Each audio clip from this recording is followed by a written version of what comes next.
Assalamualaikum warahmatullahi wabarakatuh. Kula badhe waosan cariyos cekak kanthi irah-irahan geger amargi pasar anyar.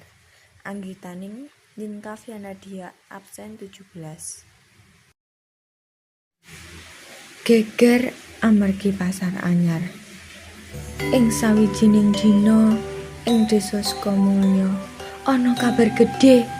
Pasar anyar arep dibuka. Wong desa padha seneng amarga pasar anyar iki luwih gedhe lan luwih resik tinimbang pasar lawas sing wis tuwa lan ambruk temboke.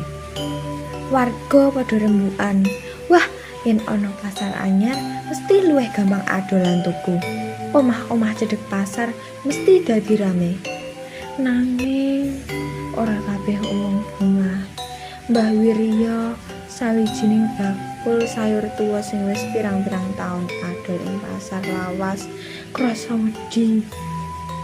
Dheweke wedi yen pasar anyar mung kanggo bakul gedhe sing duwe dhuwit akeh. Dene bakul cilik kaya dheweke ora entuk papan. Yen pasar anyar mung kanggo wong sugih, aku kudu adol ing endi?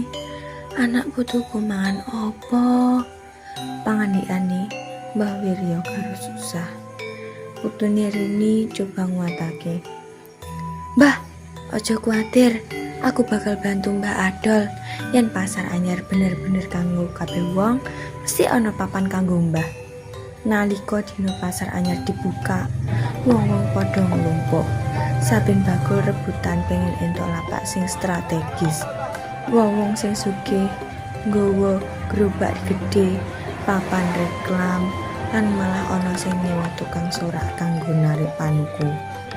Mbah Wirya mung nggawa tampa isi sayur seger, bayem, kangkung, lan lombok saka kebun cilike. Dheweke mung lungguh ing pojokan cedhek lawang mlebu. Ora ana sing gatekake. Amarga wong padha mbwidak menyang lapak-lapak sing rame lan padhang. Nalika awan, Rini weruh kahanan iku. Dheweke banjur nggagas akal. Rini ngundang kanca-kancane saka sekolah supaya tuku sayure Mbah Wirya. Iki sayur seger, langsung saka kebun, regane murah lan ora nganggo pestisida. Ujare Rini banter, nanti wong-wong liya krungu. Alon-alon wong tuku wiwit teka menyang lapake Mbah Wirya. Wong-wong padha kesensem amarga sayurane pancen seger lan regane miring. Malah ana wong kudu sing ngepasi mampir banjur dipake kanggo dicukup bali menyang omahe. Kabar iku sumber cepet ing pasar. Yen pengen sayur seger lan murah, tuku wae ning Mbah Wirya. Mula saben dina lapake ora tau sepi. Bakul-bakul sugih sing biyen nganggep Mbah Wirya ora ana gunane dari kaget. Dheweke sinau yen sing gawe bakul laris dudu gedene lapak utawa rame reklame, nanging kejujuran lan kualitas dagangan. Mbah Wirya banjur mesem karo putune. Rini, matur nuwun. Kowe wis nuduhake yen wong sing kerja kanthi ati resik lan jujur mesti bakal ditemokake rezekine.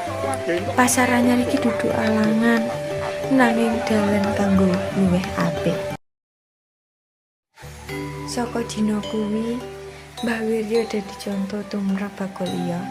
Bakul sing sederhana nanging jujur lan dipercaya wong sing tuku. Matur nuwun.